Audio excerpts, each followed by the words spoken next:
साथियों, आज चर्चा करेंगे कि बच्चे के सीखने के लिए क्या ये जरूरी है टीचर उसे पढ़ाए तभी वो सीखता है, या वो अपने परिवेश से, अपने व्यवहार से, या फिर अपने आप अपने जीवन में अपने अनुभवों से सीखता है।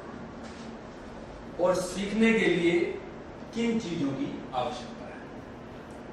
जैसे हमने देखा कि बच्चा जब स्कूल में आता है तो हम देखते हैं कि कई चीजें वो पहले से जानता है। जैसे थोड़ा कम ज्यादा, भी रोटी कम खाई है उसको ज्यादा दे दिया, मेरे को कम दिया, इस शब्दावली का प्रयोग वो अपने आप ही कर देता है। या घर में कौन सी चीज कहाँ रखनी है, या अपने खिलौने कैसे बचाने हैं, वो सारी चीजें वो अपने आप करता रहता है छोटा सा होने के बाद, जब तक हालांकि उसको किसी ने सिखाया नहीं है। वो कोई खेल खेल रहा है या क्रिकेट का मैच देख रहा है, उसके ज्यादा रन हैं, उसके कम रन हैं, वो ज्यादा आगे चला गया, वो पीछे रह गया, ये कई सारी बातें वो अपने परिवेश से पहले ही सीख गया था। तो मैं आज आपसे चर्चा करूंगा कि किस तरह से बच्चे के सामने, जब बच्चा स्कूल में आता है तो क्यों वो डर जाता है, क्यों उसका मन नहीं करता, क्यों उसका मन हट जाता है। इसके लिए हमें स्कूल में क्या करना चाहिए? आप में से कोई बताएगा स्कूल में हमें क्या ऐसा प्रयास करना चाहिए जिससे बच्चे का मन लगे? बच्चा जो चाहता है ना, जो परिवेश चाहता है, खेलना और डर रही, वैसा ही वातावरण बनाना पड़ेगा कि वहाँ किसी बच्चे को धमकाए ना, या उसको वो जो कुछ कर रहा है उसमें टोके ना, उसको नहीं ऐसा नहीं करना, उससे फ्रेंडली व्यवहार करना पड़ेगा। उसको ऐसा लगना चाहिए कि मेरे पेरेंट्स की तरह ही टीचर। एक बात जो चीजें जैसे आपने बताई कि वो ये सीख के आता है आगे पीछे कम ज्यादा, वो वहाँ उसने फोर्सफुली नहीं सीखी होती, अपने आप सीखी होती है, खेल खेल में सीखी या बातों बातों में। जैसे उसको मतलब पर्टिकुलरली कोई सिखाने वाला नहीं था, स्कूल में उसको ये लगता है कि वो जाएगा, उसको लेसन दे जाएंगे, उसको वो काम करना पड़ेगा, तो इसलिए वो जाने से वो जो चीज सीख रहा है, हाँ। वो टीचर के लिए सीख रहा है या अपने लिए सीख रहा है? टीचर को खुश करने के लिए सीख रहा है। हाँ, होमली एटमॉस्फेयर मिल जाए बच्चे को, क्योंकि उसको कोई बर्डन ना रहे कि यहीं बैठना है और यहीं खेलना है। मतलब घर से बहुत ज्यादा अलग माहौल ना मिले, उसको ऐसा लगे कि जैसे मैं घर पे सेफ था, यहाँ भी सेफ हो और किसी प्रेशर में नहीं हूँ। दूसरी बात इसमें कि उसको मजा भी आना चाहिए। मजा भी आना चाहिए, उसको अच्छा लगना चाहिए। एक तो माहौल उसको सही तरह से मिले, बिल्कुल आपने सही कहा, माहौल सही बने, उसे आनंद भी आए, उसको आनंद भी आए। तो वो आनंद लाने के लिए हमें ऐसी बातें, अपने जो कंसेप्ट्स हैं उनको इस तरह से प्रस्तुत करना चाहिए कि बच्चा उसमें मजा ले, उसमें आनंद ले, उसमें पार्टिसिपेट करे, भागीदार बने और फिर उसको आगे बढ़ाए, अपनी समझ बनाए। क्योंकि पहले उसमें इन्वॉल्व हो जाए, उससे जूझे और जूझते जूझते उसको अपने समझ बनाने में आगे बढ़े। तो जैसे अब 5वीं की पुस्तक में पाठ दिया गया है, मैं तेरा गुणनखंड गुणज तू मेरा। अब इस पाठ में देखिए कैसे शुरुआत की है। नॉर्मली टीचर क्या करता है, जब गुणनखंड या गुणज की बात करती है तो संख्याएं लिखकर और उनके गुणज 4, 8, 12 या 3, 6, 9 इस तरह से हम उदाहरण के साथ बच्चे को बताते हैं। यहां देखिए कितने बेहतर ढंग से उसको प्रस्तुत किया है।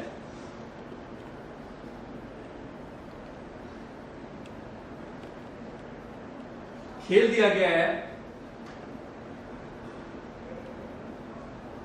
कि भूखी बिल्ली कुंजन चूहे को पकड़ने की कोशिश कर रही है।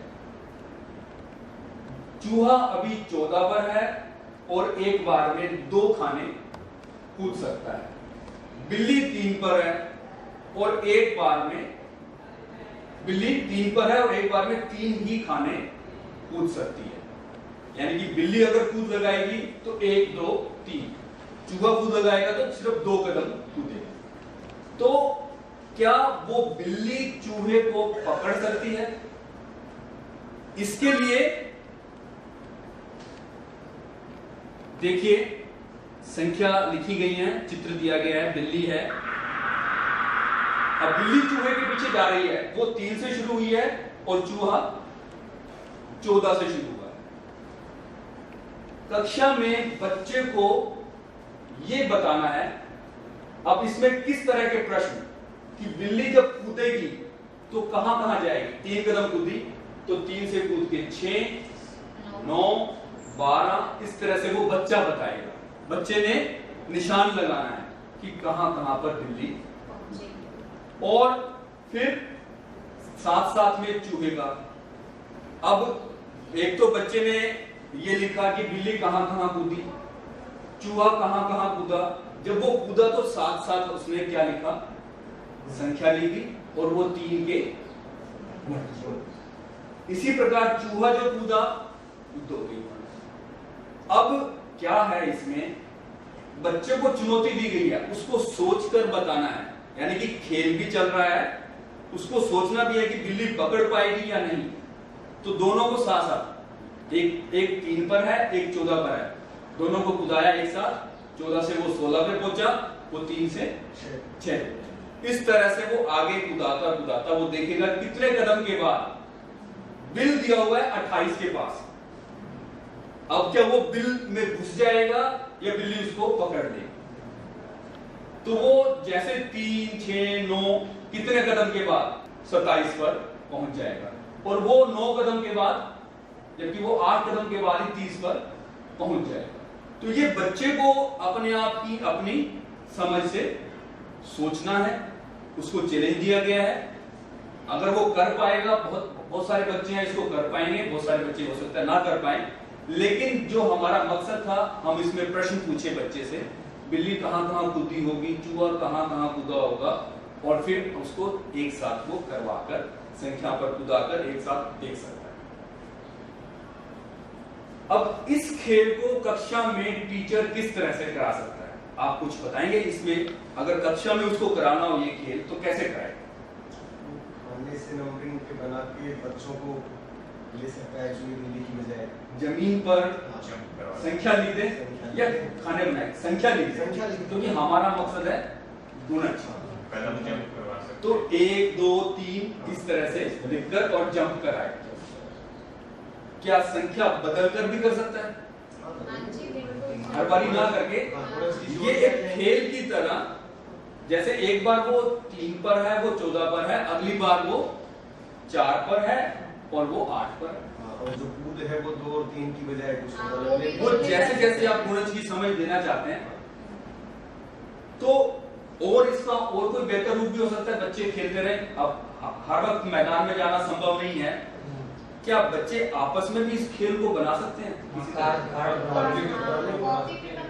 चार्ट पे जैसे बना लिया, और चूहे बिल्ली के उन्होंने चित्र बच्चों ने संख्या लिख ली 1 से लेके 40 तक, 50 तक, 60 तक। चूहे बिल्ली के चित्र ले ले, चूहे बिल्ली के चित्र ले ले, या चूहे बिल्ली की बजाय को और ले ले, या कुछ रबड़ शार्पनर किसी भी चीज से भाई वो चलना है। 2 बच्चे, टीचर ने कहा कि भाई एक को 3 पे रख लो, एक को 8 पे रख लो, अब बताओ कि क्या कहां कहां आया। वो टीचर उससे बातचीत कर सकते हैं। मतलब ये खेल खेल में ही उसको उन गुणजों के बारे में, जो उसने अगर पहले से जानता है तो उसका वो उसकी दोबारा से दोहराई होगी, अगर नहीं जानता तो उसकी समझ बढ़ती जाएगी, उसके गुण 3 के कौन कौन से हैं उसके बारे में वो। इसी तरह से देखिए इस पूरे पाठ में, गुणज और गुणनखंड के पूरे पाठ में कहीं भी सीधी संख्याओं के बारे में बात नहीं की गई। अगला देखिए आगे क्या दिया गया है। ये तो प्रश्न दिए गए, कौन कौन से प्रश्न हम कर सकते हैं, और इसमें हम बच्चों को जैसे अभी बात की कि अलग अलग प्रश्न बना सकते हैं। अभी मैंने आपसे बात की आप कैसे करवाएंगे, तो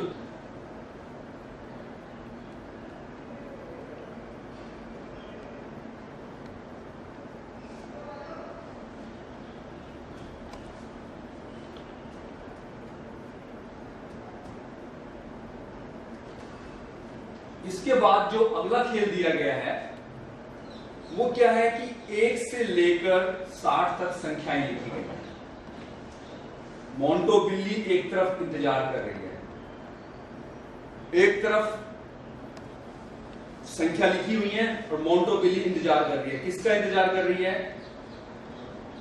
उसमें खेल के बारे में जानकारी दी गई है कि जहां जहां पर 4 के गुणज हैं और 3 के गुणज हैं, दोनों के गुणज जहां जहां पर हैं उस पर कोई अक्षर लिखा है, उन सभी अक्षरों को मिलाओ तो आपको उसका नाम पता लग जाएगा कि वो किसका इंतजार कर रही है। अब काफी सारे अक्षरों के नीचे, संख्याओं के नीचे वो लिखे गए हैं, लेकिन अब बिल्ली को क्या करना है? बिल्ली किसका इंतजार कर रहा है? बच्चे को कैसा पता लगे?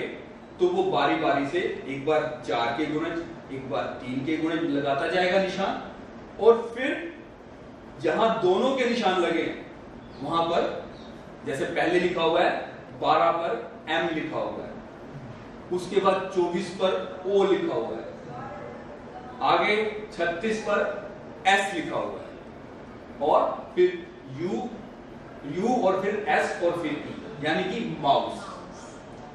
वो बच्चा जो है अब हमने उसको एक चैलेंज दे दिया। क्या दिया? उसको एक चैलेंज दिया।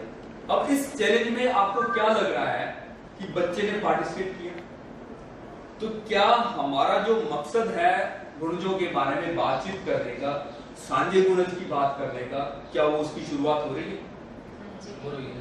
इसमें क्या क्या लग रहा है आपको? क्या क्या हमारा इस एक्टिविटी को कराने से क्या फायदा होगा, या इस खेल को देने से क्या फायदा होगा? सांझे गुणजों को पहचानता है। एक बिना नाम बताए बच्चा काफी कुछ सीख गया है। कहीं नाम नहीं लिया सांझे गुणज, हाँ। लेकिन उसके दिमाग में कंस्ट्रक्ट हो रहा है कि ये सांझे गुण एक जैसे, एक दोनों के गुणज हैं। और खेल सीख रहा है जी सारा।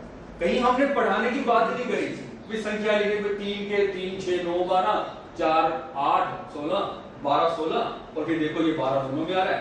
इसी तरह यहाँ वो खुद इन्वॉल्व हो रहा है, क्योंकि कई बार बताने से सामने वाले का ध्यान उसकी तरफ है, या उसके बारे में सोच रहा है या कर रहा है, इसका कोई हम पक्का नहीं कह सकते। लेकिन जहां बच्चा खेल रहा है, एक्टिविटी कर रहा है, तो पूरी तरह से वो इसमें इन्वॉल्व है। जैसे टीचर पढ़ाए तो ध्यान नहीं जा सकता है, लेकिन इसमें वो खुद शामिल है, कंसंट्रेटेड है पूरा, उसका ध्यान कहीं नहीं जाएगा, पूरा वहीं कंसंट्रेट करके। ठीक है, तो ये दूसरी एक्टिविटी हो गई। तीसरी एक्टिविटी उसमें दी गई है कि गुणज के बारे में, कि 1 2 3 जो हमने पहले भी किया है आकलन में, जब 3 आएगा तो म्याऊ बोलेगा, 4 5 6 में म्याऊ बोलेगा, 7 8 9, ये भी एक्टिविटी दी गई है। अब इस एक्टिविटी में क्या हो रहा है, जैसे बात की हमने कि सीखना तो हो ही रहा है, आकलन भी हो रहा है, कि ये भी पता लग रहा है कि वो बच्चा जानता है या नहीं जानता। जो नहीं जानता वो आउट हो जाता है। दोनों कारण हो सकते हैं, कई बार प्रेजेंस ऑफ माइंड की वजह से आउट हो जाता है, कई बार वो उसको गुणज के बारे में नहीं पता, आउट होने के बाद भी वो सीख रहा है, वो कहेगा ये बोलना था तेरे को, ये बोलना था, बीच बीच में बोल, तो वो पीयर लर्निंग उसको मौका सीखने का भी मिलता है। तो इस प्रकार अब आगे सांझे गुणज के बारे में बातचीत करने के लिए अगला जो तरीका अपनाया गया है वो क्या है कि 2 गोले लगाए गए हैं। एक के पास 3 लिखा है, एक के पास 5 लिखा है। बच्चे डाइस फेंकेंगे, खेल चल रहा है, मतलब कहीं भी पढ़ाने की बात ही नहीं करता, पूरे पाठ परिवेश, मतलब परिवेश से जोड़ने की, खेल से जोड़ने की उसको पूरी तरह से प्रयोग किया गया। डाइस फेंक रहा है बच्चा, 2 अंकों की संख्या बन रही है या जो भी संख्या बन रही है, अगर वो 3 की गुणज है तो 3 वाले गोले में, 5 की गुणज है तो 5 वाले गोले में, और 10 बारी चलनी है, जिसके 10 बारी में ज्यादा आ जाएंगे वो जीत जाएगा। और अगर आ गया 3 और 5 दोनों का, तो हाँ। बच्चा कहाँ रखेगा? फोन लेके जाए। उसके डबल नंबर मिलेंगे। नहीं, नहीं, इसके लिए वो दोनों में लिखेंगे, वो तो उसमें तो कोई हर्ज नहीं है, वो तो उसका आया तो उसने अपने में लिखा, उसका आया तो उसने अपने में लिखा, वो कोई बात नहीं है। ये तो बाद में जिसकी संख्याएं ज्यादा गोले के अंदर आ जाएंगी वो जीत जाएगा। अब इसमें एक और बात क्या है, इसके बाद अगला जो दिया गया है वो सांझे गुणज के लिए उन्होंने क्या किया कि दोनों गोलों को एक दूसरे को काटते हुए, एक गोला दूसरे को काट रहा है, काटे हुए बनाए हैं और बीच में साझा है, साझा। अब बच्चों को फिर चैलेंज दिया है कि कौन से कहां आएंगे, जो सांझे है वो कहां लिखेगा। अब वो भी उसको प्रैक्टिकली उसमें मौका दिया है सांझे गुणज के बारे में बातचीत। तो बहुत ही बेहतर ढंग से, और फिर इसमें अलग अलग तरह के प्रश्न दिए गए हैं। अच्छा, इसके बाद ये तो 2 का साझा गुणज था, अगर 3 का हो तो 3, अगला जो खेल दिया गया है उसमें 3 गोले लगाकर कॉम्बिनेशन, यानी कि परिवेश का और खेल खेल में बच्चे को कैसे पूरे के पूरे हम बातचीत करते हैं कि ऐसा होना चाहिए कि हमें बच्चे को दैनिक जीवन से जोड़ना चाहिए, बच्चे को मजा आना चाहिए। तो इस पार्ट में आप देखेंगे कि पूरा का पूरा प्रयास किया गया है, कहीं भी संख्याओं के बारे में सीधी बात ना करके किसी न किसी माध्यम से, किसी न किसी खेल से उसी कंसेप्ट को बिना बताए बच्चे को मौका दिया है, बच्चा पार्टिसिपेट कर रहा है और उसको अपने आप उसमें जुड़कर उसके बारे में जानकारी सिखा रहा है। अब आगे गुणनखंड के बारे में। अब गुणनखंड की शुरुआत बच्चे को 20, 12 या 16 कोई भी बीज या कोई भी तीलियां या कुछ भी दिया गया और उसको कहा कि इसके समूह बनाओ अलग अलग तरह का। कैसे कैसे समूह बन सकते हैं, 1 का, 2 का, 3 का। अब मान लो 12 दिए हैं तो उसने 12 के लिए पहले एक के 12 समूह अलग अलग बन गए, 2 के। अब इसी में उसने कहा कि एक वर्गाकार शीट दी गई है, उसमें 100 खाने हैं, 20 खानों पे रंग किया हुआ है, यानी कि आयत बनाई है जिसमें 2 चौड़ाई के और 10 लंबाई के 20 खाने दिखाते हैं। अब गुणनखंडों के बारे में कि क्या इसके कोई और तरीके से भी आयत बन सकती है, कितनी आयत बन सकती है, आयत बनाओ उनमें रंग, यानी कि ओपन एंडेड क्वेश्चन। बच्चे के पास अलग अलग प्रयास करेगा, जैसे पहले तो बीजों से कर चुका है एक बार प्रयास, फिर उसके बाद आयत में। तो आयत में